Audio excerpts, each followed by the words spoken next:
Soul Stalkers, a Darkest Hour exclusive, written by Paige Turner. What's your worst fear? Do you even know? If you said something like spiders or clowns, that's kid stuff. Take a second and try again. I don't want to hear things like heights or small spaces either. Those are a little better, but I asked for your worst fear. We all love a good story where everyone is plagued by that which they fear most. And every Harry Potter fan has imagined what their boggart would be. But the simple truth is, if that stuff were actually real, none of us would be seeing snakes or mean teachers. Most people don't actually realize their worst fear until they're facing it. Our minds tend to reject the unthinkable. We'd rather believe that animals are our biggest threat, and that the boogeyman doesn't exist. Well, it exists all right, only it's far more complex than a single entity. It's tragedy, personified, and it lives in us all. It's the woman standing in the road while an ambush lies in wait. It's the hooded man following that drunk girl home, and the unmarked van creeping by that school. The boogeyman isn't always intentional. Sometimes it's the horrible accident on I-95, or that deadly gas leak in the night. It takes the form of tornadoes, earthquakes, and floods, but also cancers, famines, and droughts.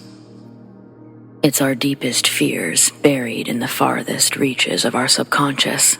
We envision a monster lurking in our closet because that's exactly what it is. We know it's lying in wait, so we take precautions. We lock our doors, build our shelters, take our vitamins, but it's still coming for us. There are actually 3 main types of fear. Rational fear is when there is a real, imminent threat. For instance, if a man were pointing a gun at you, it would only be rational to fear him. Primal fear is pre-programmed into our brains courtesy of evolution, things like darkness and death. Then we have irrational fear, that which frightens us for no rhyme or reason. For me, it's moths. They're harmless, non-threatening, but I fear them. For my best friend, it's nectarines. Even she can't explain that one. Everyone has felt a version of these at some point, but only a few ever find themselves subject to a combination of all 3. I wouldn't have thought it possible for rational and irrational to coexist, but that's one of the reasons we're here. Well, that and the fact that demons are real. Those fuckers are the worst, too. You see, I've been through an unbelievably traumatic ordeal, but talking about it makes me sound like a complete lunatic. So, I don't know what else to do with all of this information. I only know that I can't keep it to myself. Seriously. I have no physical evidence, so the police won't help. My friends and family would have me committed, another pass. There's always my diary, but that wouldn't answer any questions. So what does that leave? Strangers on the internet, obviously. But where? Oh, why, Reddit, of course. Thus, here we are. I guess my introduction seems pretty random without context. Sorry about that. If it hasn't been made abundantly clear, I have no idea what I'm doing. I'm just flying by the seat of my pants, grasping at straws or whatever metaphor rolls off your tongue. The point is, I'm a hot mess, so I'm gonna need you to meet me halfway on this. Maybe I should have introduced myself first. Hi, I'm Taylor, a recently single 21-year-old college dropout and starving artist. After a brutal breakup, I decided to impulsively spend my savings on a new tablet, specifically for drawing. You know, so people would, quote-unquote, take me seriously. Unfortunately, I got a little carried away, and the starving part became all too literal. I needed a second job, something temporary with night hours. Since it was almost October, I got online and applied to every haunted house, corn maze, and escape room in my area. If I had to spend my nights working, there were far worse things to do than scaring people. I went to a few haunted houses, but ultimately settled on the corn maze, and not just because it paid more. They have one in the same spot every Halloween, but the new management was clearly sparing no expenses. I was absolutely in awe of the place. It's almost not fair to call it a corn maze, but at its core, that's exactly what it was. They were setting up decorations and cutting extra pathways, but the exterior was practically finished. It was more than double its usual size, and some extra sections were being walled in for specially themed rooms. The costumes were also insanely high quality, and I would get to play a different character each night. I asked my boss, Pete, why that was. It seemed more productive to have us perfect a single role, but that was a common misconception. When employees, especially young ones, perform the same task night after night, they get bored, and their enthusiasm plummets. In this particular line of business, that's basically a death sentence. By making sure we had fun, he ensured his customers had fun. Though, to be clear, Pete was only a part owner. He had set up a few other mazes that did well, but having a silent partner allowed him to create the maze of his dreams without counting pennies. So, who was this gracious benefactor, you ask? Well, that's complicated. Through most of this story, Mags was just a name on a check, so we'll have to circle back to that. For now, let's start with opening night. Each section had a few skits prepared, and we were all excited to show off the fruits of our labor. A team of makeup artists were employed to fix us up properly, and their work was incredible. I was playing a zombie in an overrun Catholic school, and we were painted varying shades of grays and greens. Our uniforms were torn and blood-stained, yet trendy without being slutty, which I particularly appreciated. Though I'm not sure how to describe the hair, it was like sexy bedhead meets Scarface. The concept was simple. When a group came in, we tore into the last survivor. Then, after a dramatic pause, they rose as a member of the undead, and we all began chasing the patrons. The customers could also purchase cap guns if they wanted to play along. When someone fired at us, we would die with a little flair. The kids really loved it. But there was something wrong with that place from the very beginning. There was this brief instance, I mean literally just a flash, when I felt like a real zombie. A little girl shot at me with her cap gun, so I dropped to my knees and fell backwards with a loud grunt. No big deal. Only then she came to pop off a few more, right in my face, and it was like the entire world shifted. Suddenly, I was consumed by the most intense hunger I've ever known. Which, don't forget the money troubles that put me here in the first place. You have no idea how many times I've chosen jewel pods over food, but this was a ravenous, violent hunger. Absolutely nothing else mattered. Taylor was gone, as were my relationships and responsibilities. All that remained was an insatiable, bloodthirsty craving for meat.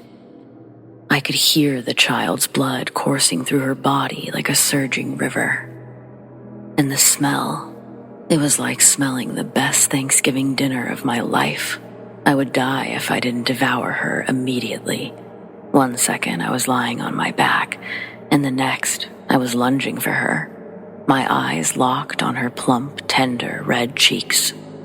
Then, just as suddenly, everything returned to normal, and the little girl was running back to her mother.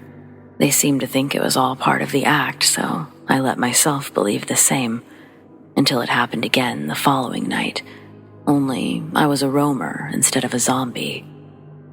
Roamers basically wandered their assigned areas dressed as someone generic like Jason, Michael, or, in this instance, Leatherface. I was a little bummed to be leaving zombie school, but then they gave me the chainsaw, minus the chain, obviously, and that eased my pain, for a while at least. The maze was divided into sections. I was in Section C, between the zombie school and Emily Rose's exorcism. There was nothing particularly special about being a roamer. You chased a customer until they reached the end of your section or stopped for a picture, and that's about it. We highly encouraged posting any and all photos. It only served to attract more business, though I hadn't realized yet that that was actually a bad thing. It was a completely normal night until my final group. When turning a corner, I practically collided with 4 teens slightly younger than myself. They screamed, I started the chainsaw, and the merry chase began, but in earnest, because again, the world suddenly shifted, and everything became very real, including my weapon and the desire to use it. Being Leatherface came with a different kind of hunger. It wasn't about survival so much as hatred. I was furious with those kids. I've never before or since felt such blinding black rage just because they existed. I was alone and despised by everyone while they were beautiful and loved. It wasn't fair. I needed them to feel my pain, to understand suffering. Those teenagers weren't playing anymore either. Their screams turned from playful to blood-curdling in a single breath. And I found it thrilling. Then, the short blonde girl tripped, and none of her friends stopped to help.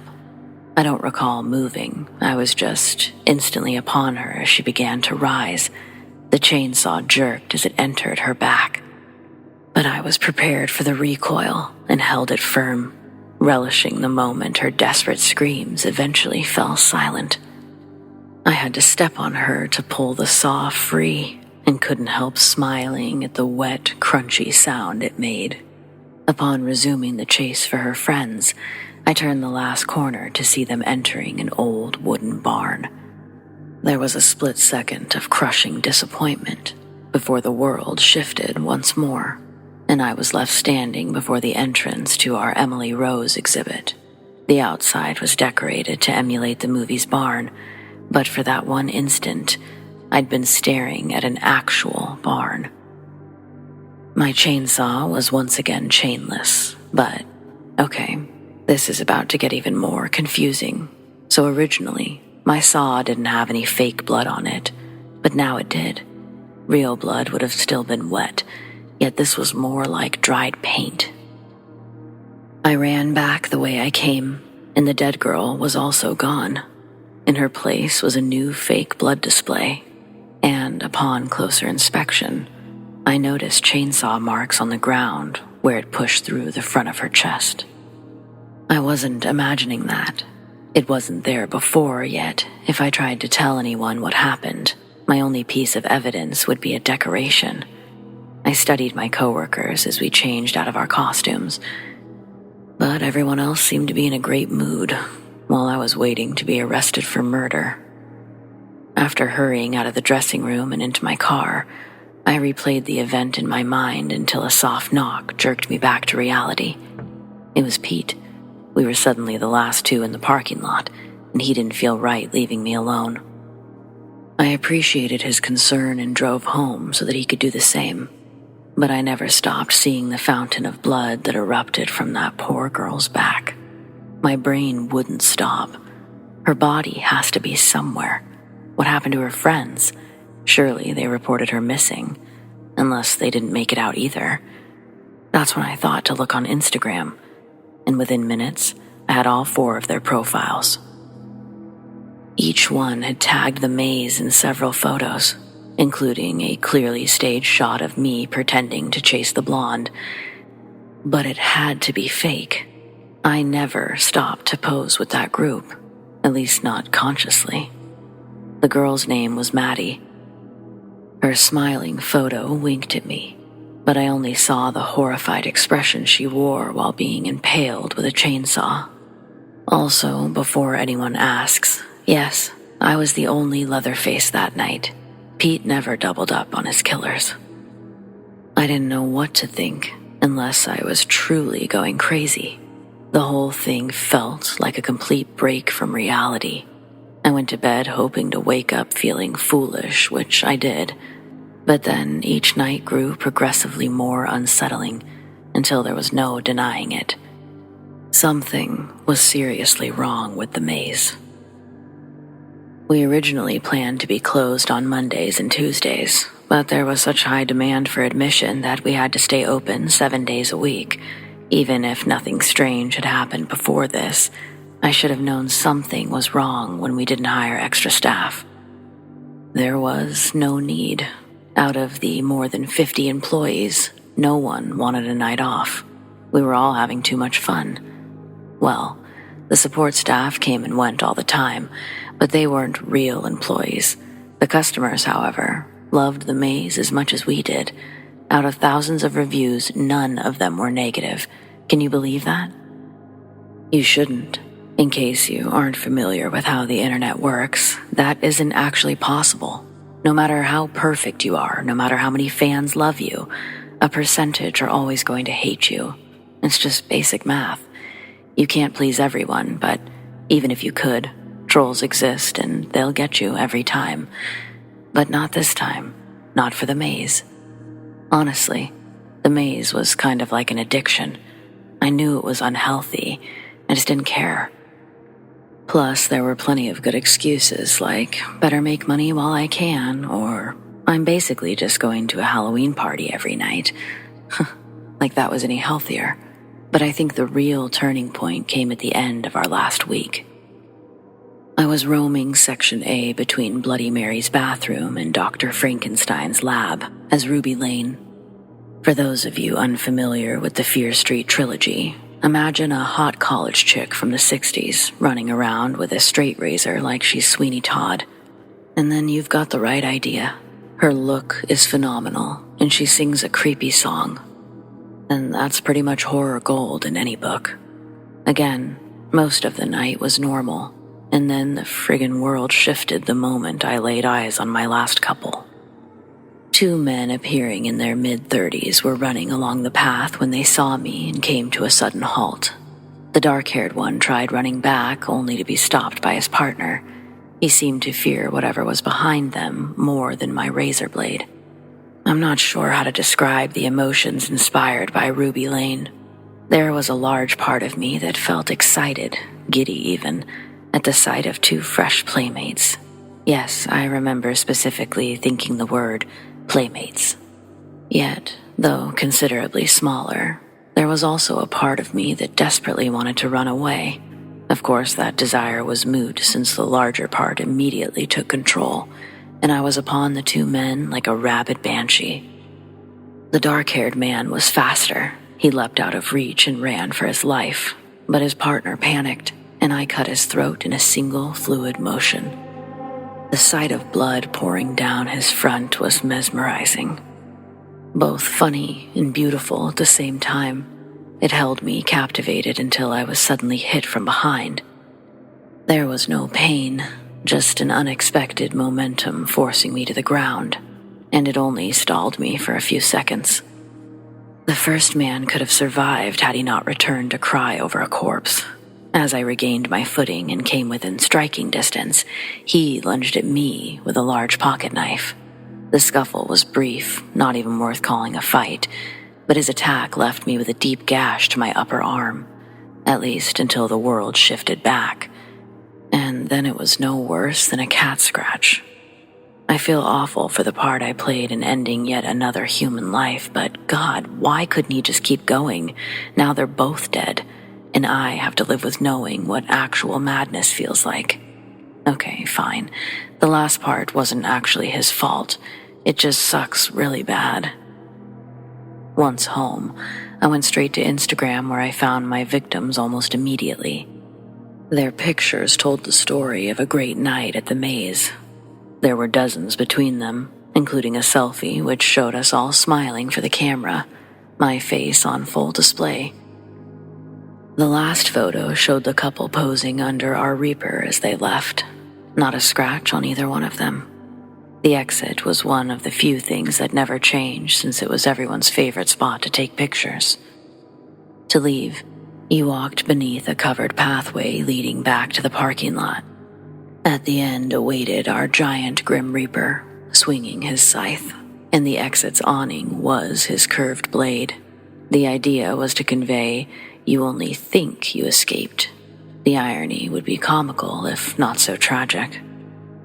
I don't know how any of this was possible, or what it could mean, but it was time to get some answers, which meant recruiting a little bit of help from my cousin Lori. The following night, I was scheduled to play Ghostface, the only costume that came with a voice changer, and and it was the last time that my face would be covered for nearly a week. If I wanted to see the maze from a customer's perspective, this was my best chance. My cousin and I are roughly the same height and build, so if she wore my outfit, she could take my place while I did some investigating. As long as we both kept our masks on, there was really no reason for us to be caught. None that I knew of, anyway. I told Lori everything, knowing she didn't believe me, but wanting her to be as informed as possible. She offered to go snooping as a customer herself, but I couldn't take that risk. It didn't matter how many dead people were walking around posting selfies afterwards. I absolutely could not live with memories of stabbing my own cousin to death. But whatever was going on, Pete needed to know about it. So I thought I could safely poke around until the end of the night, and then maybe catch the shift on video. I even attached a GoPro to my bag in case I couldn't get to my phone. Not wanting to be recognized, I bought a black hooded cloak and a generic skull mask on the way and arrived an hour after opening, while I was busy enough to disappear in the crowd.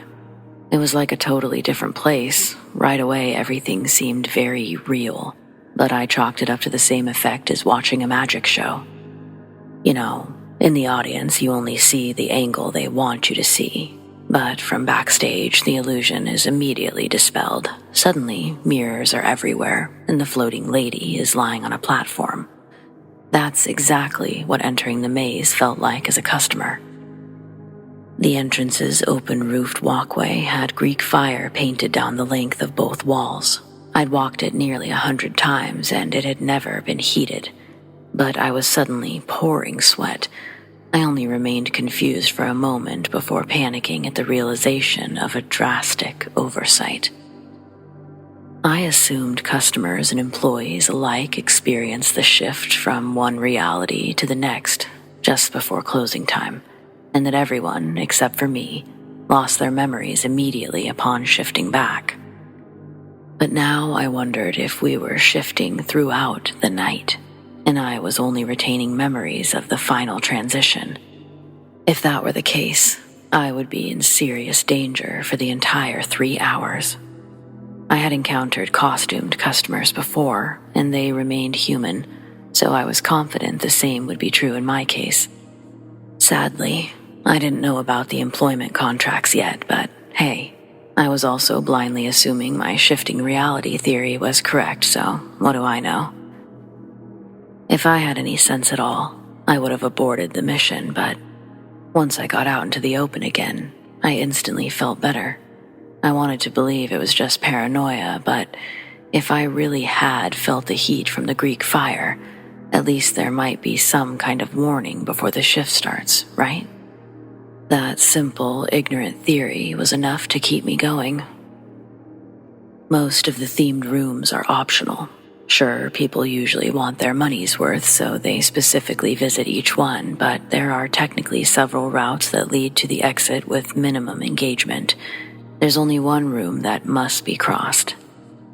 The area beyond the entrance was a sort of family recreational area, with an information desk, gift stall, and concession stand. Beyond that was the unavoidable room, currently themed as Odysseus's Voyage. My friend Adrienne was playing the Siren, her boyfriend was the Cyclops, and a girl named Erin was the Witch. Each of their islands was represented in one of the corners, and in the center, Odysseus's ship sailed past Siren's Rock, which was just a fake boulder with a built-in platform for Adrienne to stand on while she sang her siren song. The part that actually worried me was the floor. It was painted with a swirling blue pattern to represent the whirlpool. If a shift occurred while I was standing on that, we were talking an instant game over. My best chance was to run straight through and get it over with. But as I approached the entrance, my mind was filled with a hypnotic song that made me forget why I was there. Suddenly, I was just a normal girl listening to the most beautiful voice I'd ever heard. And nothing else could have possibly mattered. No force on this earth could have distracted me from my new goal. Keywords being on this earth, but I'm jumping ahead. Seriously, the craving to find the singer was stronger than words can even convey. I've tried love both ways and thrown in the towel. I had less than zero interest in dating when I entered that room. Men might treat you like dirt and rough you up, but women, they'll kiss your goddamn neck while they cut your throat. That voice, though, it made me want to try again. I would have handed that goddess a knife and laid there for the carving just to hear her sing a little longer. Odysseus was right to have himself tied to the mast. Those sirens are no joke. Without even realizing it, I was already halfway into the room, and the woman was only a few feet away. My hand was reaching out for her, though I don't remember lifting it. And then I was being dragged underwater by a raging whirlpool because I fell into the fucking ocean. Well, a skeleton version of myself anyway. My best guess, since I wasn't dressed as an actual character, I retained my own personality. Can you guess what I, a simple human, was like as a skeleton? Brainless, for starters. Blind, deaf, paralyzed. I didn't need to breathe, though, so that was handy. I'm not sure how much time passed, but once the world shifted back, I was lying on the blue flooring next to the siren stand, and Adrienne was staring down at me in total confusion. Thankfully, my mask was still in place, so I scrambled to my feet and ran for the closest door before Colin and Erin could get too close. Then I kept putting distance between myself and Adrienne until I felt certain there was no chance of hearing that voice again. What scared me most is how much I actually wanted to stay. Even now, I often dream of her voice and wish I could sleep forever. That's how completely the siren song can consume its victim. It's the one ailment that time is powerless to cure, and when I die, it'll be the last thought in my mind as the world falls dark. The confirmation of random shifts was disconcerting to say the least, but receiving sensory warnings from the environment provided some small source of comfort. According to the map I had prepared, I was currently in the section patrolled by Freddy and Jason. They were always paired for the sake of Freddy vs. Jason shenanigans, and I had no desire to face off with either. I could go one of two ways, not counting the dead end: another zombie school or Annabelle's dollhouse. Easy choice, right? Dolls all the way, baby. I ran straight past Freddy and Jason while they posed with a group of teens and didn't stop until I was inside the dollhouse. Thinking it was one of the quote-unquote safer rooms, I paused to catch my breath. Only 2 employees were inside. Becca was playing Annabelle, while Laurie's ex was playing what appeared to be a male version of the same doll. As an added precaution, I asked to get a few scene pictures before they started creeping, and they were happy to oblige, as I knew they would be. Only a minute, maybe 2, passed before my lower back suddenly exploded with pain. Do you know what it feels like to fall directly on your tailbone? It was that, only instead of falling down, something hit me. Something roughly the size of a baseball, only blessedly softer.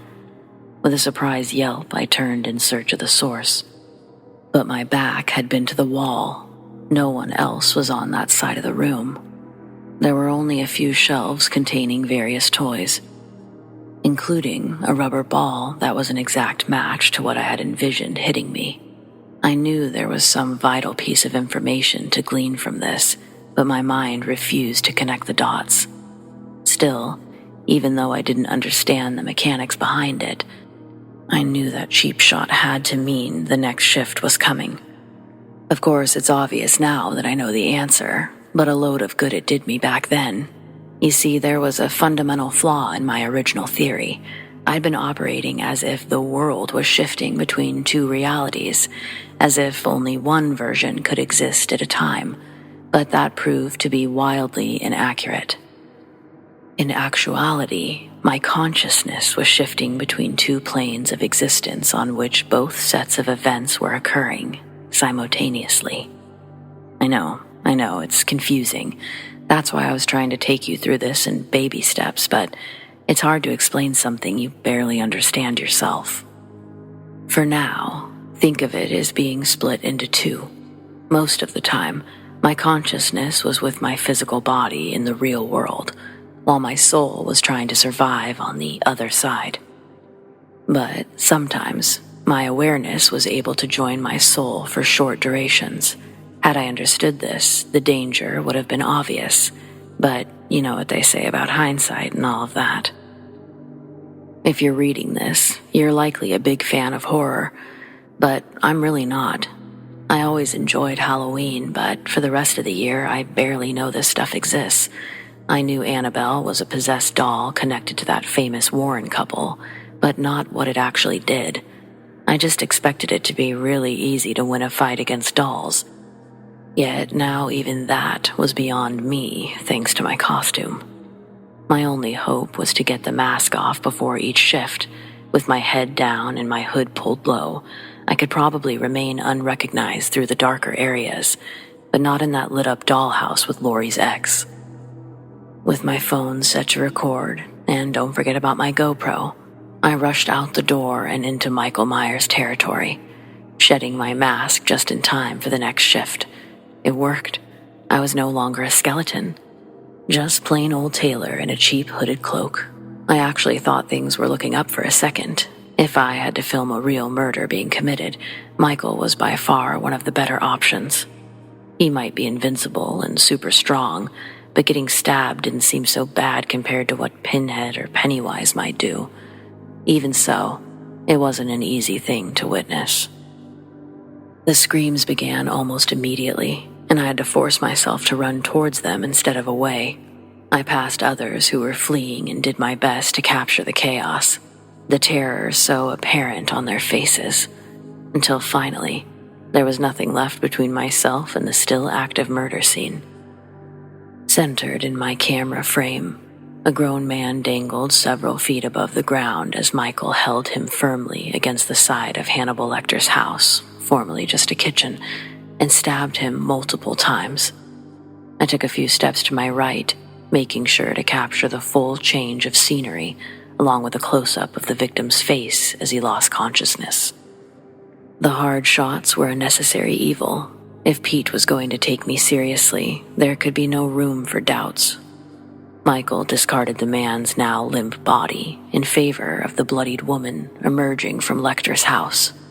She screamed at the sight of him, but instead of going back inside, she ran to the end of the porch where she became cornered, and he was on her in seconds. All the while, I had continued moving closer, collecting all the footage Pete would need. It was now time to hide in the corn until Michael was out of the way, but a loud snap beneath my foot made that impossible. He would have only chased me deeper into the field until I ran into the arms of another killer or became lost. There was no choice but to run towards Dracula's castle instead. Even with Michael friggin' Myers on my ass, the sight of it still stopped me in my tracks. If the world hadn't shifted at that moment, I would have remained hypnotized by its beauty until a knife was in my back. But suddenly, almost sadly, the castle was deduced to a plywood mockery of its former glory. After putting my mask back on, I thought that I was safe to stop and check the map. I had my proof, and now it was time to get the hell out of Dodge, preferably before the next shift. But I needed to get Laurie first. As far as I was concerned, I quit. There was no reason to risk staying all night. The only problem was that she left her phone in the car, so I had to physically go get her. Luckily, she wasn't too far away. I only needed to go through Lecter's kitchen, bypass the creeper, and survive the Bates Motel to reach her section. Piece of cake. That was sarcasm, in case you couldn't tell. To reach the kitchen, I had to pass by whoever was playing Michael. As expected, they pretended to lunge, rubber knife held high, and I felt obliged to play along. After a brief interaction, we shared a knowing chuckle and continued on our way. Or tried to, at least. But I was suddenly brought to my knees by an unbearable pain in my chest. One that felt exactly as if Michael's blade had struck down into my chest. I could see it in my mind's eye, yet I still don't understand what it meant. It's all the more ironic to think that I would have died were it not for a $3 Walmart mask. My dramatic collapse caught the guy's attention, and he hurried back over to offer a hand, but I was too afraid to take it. Whatever else was happening, it felt like actual flames were burning inside of my chest. If that was somehow an indication of the next shift, I did not want to be by Michael when it happened. Forcing myself upright, I practically sprinted away as I removed the mask once more. In the next section, I poured all of my focus into simply placing one foot in front of the other, and before I knew it, I was entering Lori's section without a single shift or attack along the way. I didn't expect her to believe me without seeing the evidence, so after her customers left, I showed her the video of Michael killing 2 innocent people. Only that's not what my phone actually recorded.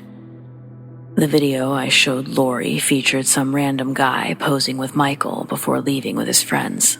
The woman who exited Lecter's kitchen was actually with 2 other ladies, and they posed for their photos as a group, while I seemingly stood to the side recording creepy stalker footage. Lori was ready to have me committed, but knowing how badly I needed the money, she refused to leave in hopes that I would come to my senses after some rest. I was desperate to get out of there before the next shift occurred, but whatever else happened, I didn't want us happening to each other, you know? If I hadn't been so certain of her overall safety, I would have dragged her out kicking and screaming, but the gaping wound I received as Ruby Lane was hardly a cat scratch once everything shifted back to normal. I had no reason to think that any of it would be different for her. I guess it shouldn't have been, but if I veer off into that tangent now, we'll never get back on track. I didn't think my GoPro footage would be any different than my phone's, and it wasn't, but I couldn't leave Lori without knowing I tried everything. I wouldn't be able to convince Pete now either, but there was nothing that I could do about it from inside the maze. My new goal was simply to reach the exit. Everything else could wait. I only had to endure one last shift before finally tasting sweet freedom. Lizzie Borden almost took my head off, but I managed to avoid her by pretending witnesses were in the next room. I went straight home to wait for Lori. I didn't care about the maze anymore. It was already obvious that she wouldn't experience the shift, but I wasn't going to feel right until she was out of there. Before getting into the shower, I asked her to call when she left, which she did. We talked for 1 minute and 37 seconds, and she was pulling out of her parking space when we disconnected. But then, she was never seen or heard from again. Lori had other messages on her phone when she called me. Records eventually confirmed that much, but I was the only one she reached out to. That wasn't her normal behavior, but it hadn't exactly been a normal night either. When she still hadn't arrived 45 minutes after our conversation, I tried to call her back, and it went straight to voicemail. I immediately panicked, but my roommate said I was being paranoid. That Lori had probably stopped for food, and her phone died. Fine, fair enough. But then another hour passed. Something broke inside of me, and deep down, I knew that I would never see her again. The police wouldn't even talk to me about an adult missing for less than 3 hours, unless there were signs of a struggle. I had no choice but to go look for her myself. What else could I possibly do? Give up and do nothing? Not when I was the one who put her in danger. On the way back to the maze, there were no signs of any accidents, and I drove through the still open gate to find a seemingly empty parking lot.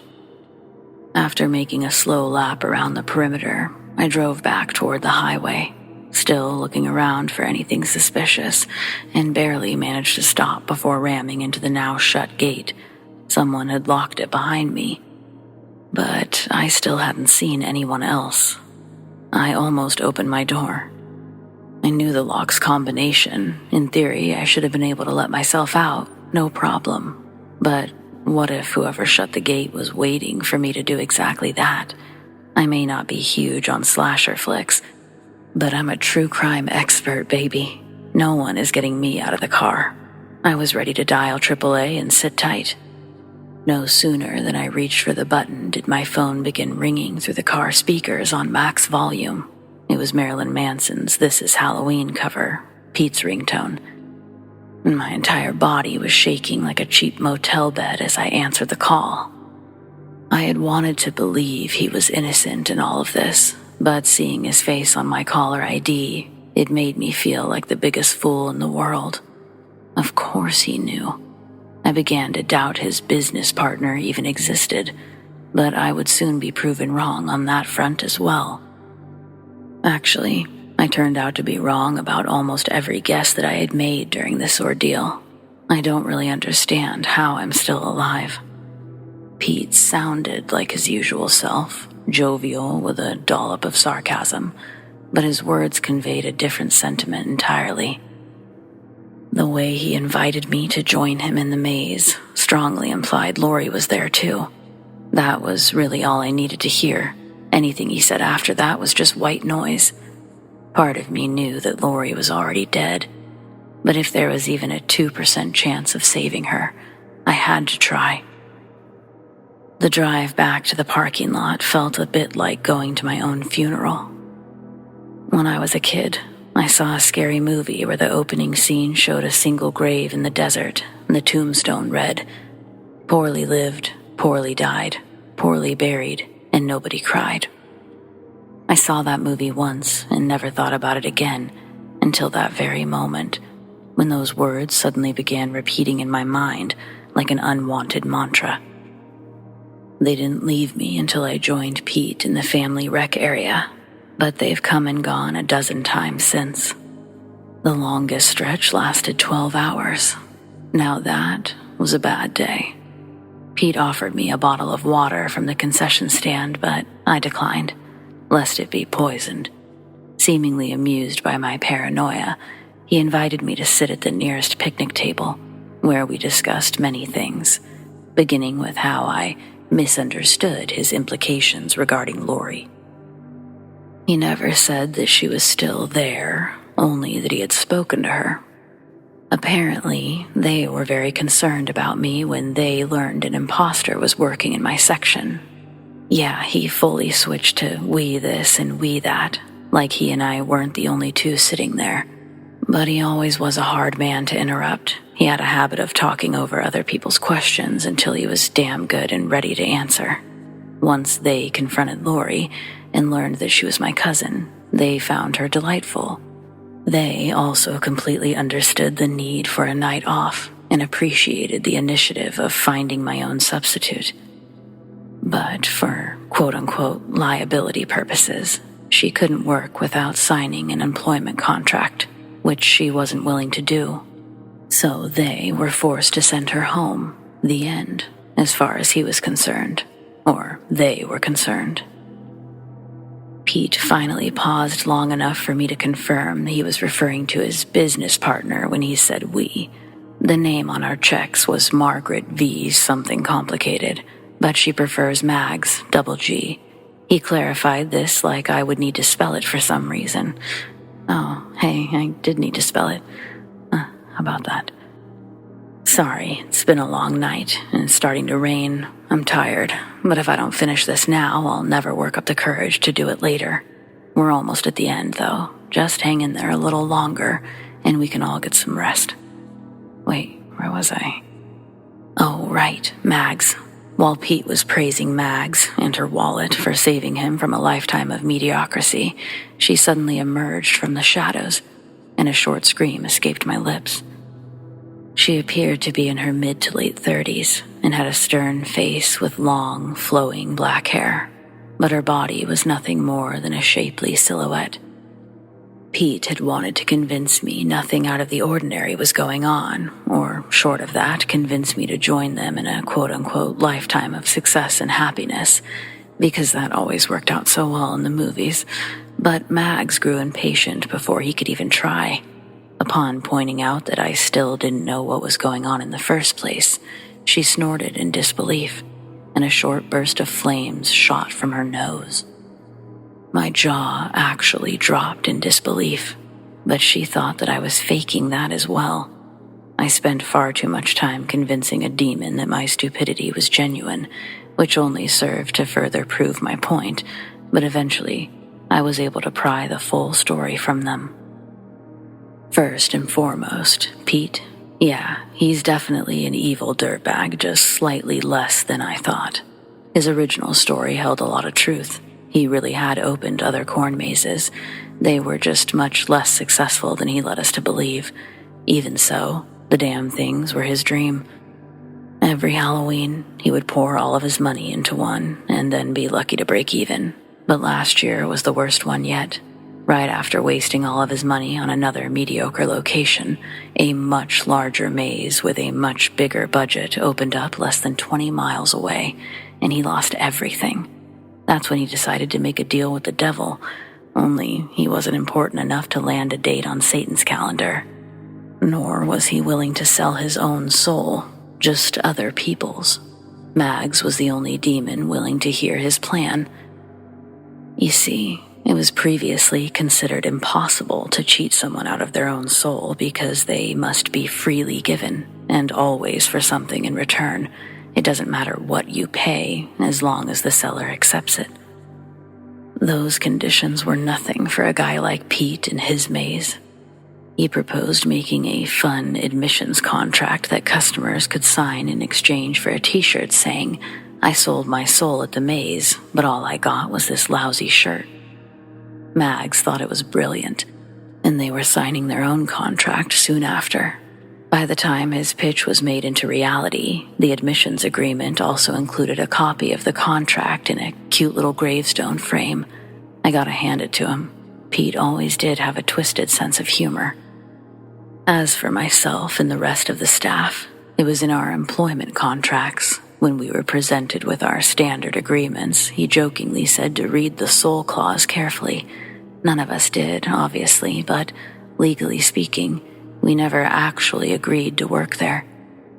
We all sold our souls in exchange for a weekly sum of money, period.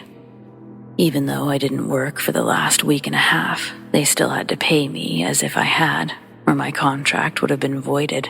I tried not accepting the money, but they quote-unquote paid me whether I spent the final deposits or not. The thing is, there was a reason Mags had to go around listening to losers like Pete. She was considered insane among her own kind. It was hard enough to accept that demons were real, but the fact that they operated with actual social hierarchy was just too much for my brain to grasp. Well, someone who was too insane for the demon world certainly wasn't going to play fair with a short, bald guy named Pete, now was she? Sure, the soul contracts worked. At least 60 to 70% of the guests were walking around in those damn t-shirts. But the maze itself was supposed to be legitimate. People were meant to come, sell their souls, have fun, and then go home. To live exactly as they would have anyway. That was it. Well, as she would have already proven, patience was not one of Mag's virtues. She wanted to collect her payments immediately. The best method for accomplishing this was to utilize the giant maze of horrors at her disposal. But this is where it starts feeling impossible to explain again. Basically, there are two planes of existence in our universe. There's our side and the other side. The other side is where our dead go. Tons of stuff can happen once they're there, but the only part that matters right now is the place that essentially sounded like limbo. Most of the souls who go there died unexpectedly, without the will to enter the cycle of rebirth or a family to anchor them in place as ghosts. They wander through nothingness for decades, sometimes centuries, before finally being reborn, but some are driven mad before receiving this opportunity. Those often require several reincarnations before the healing process can begin. Mags saw these people as a 2-for-1 bargain. She routinely traded used bodies for eternal servitude and called it kindness. The support staff, our makeup artists and hairstylists, they hadn't been quitting. They were replacing the people killed in the maze. Spirits who survived their time in Horrorland simply returned to their bodies with no memories of what transpired. Yet when someone died, their corpse was transported to the dressing room area, where a soul from limbo could be inserted and the body repaired. As for how the maze itself actually worked, both versions existed simultaneously, just on separate planes. There was Pete's maze on our side, and Mag's maze on the other side. When someone who signed the admission contract entered Pete's, their souls were stripped from their bodies and placed in Mag's maze to endure her horrific trials. The reason I could see behind the veil was due to a type of sensitivity some people have. I'm still learning about it myself, but being exposed to so much of that world in such a short amount of time exercised the ability like a muscle, and it kept growing stronger. As for why I turned into a skeleton during my time as a customer, there was a special clause in our employment contracts that allowed us to adopt the identities of our costumes. The patrons weren't so fortunate. But the main takeaway here is, do you understand what a ripoff it is to learn that after the fact? Fuck that. No. I could have gone as Scarlet Witch or Christ Superman. Do you understand how different this story would be? But no, I went as a goddamn skeleton. Sorry again, sore subject, but likewise, that's also how they knew someone else was covering my shift. Lori couldn't guard her section on Mag's side because she hadn't signed either of their contracts.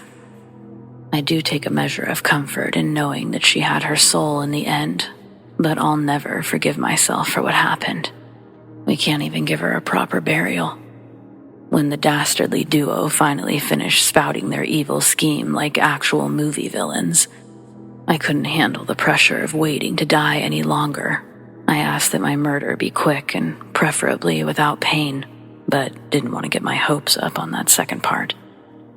To my utter confusion, they burst into laughter at that request, and I feared my hope may have been misguided all around. But apparently, there was no reason to risk killing me. I still had no proof, and if I tried to tell my story without it, I would either be ridiculed or committed. On the off chance I did get the story out there, it would only serve to hype up next year's maze. And people would either still think that I was crazy, or they would think it was a publicity stunt. Either way, Pete and Mags win, and I lose. Look, I know they're probably right, that only a handful of people will hear this story, and even they won't believe it, but I have to try, right? They killed my cousin. Plus, I can't just sit by while they try to open up another one. Trust me, you don't want this thing in your city. I don't know if there's a way to break my contract, but I intend to spend the rest of my life trying. Otherwise, Mags owns me, and I can't live with that. I can't. That's a hard pass. It's fine if you don't believe me or if you think I'm crazy, but please, at the very least, if you go to a haunted maze for Halloween and they ask you to sign a waiver, for God's sake, please don't make our mistake. Read the terms and conditions.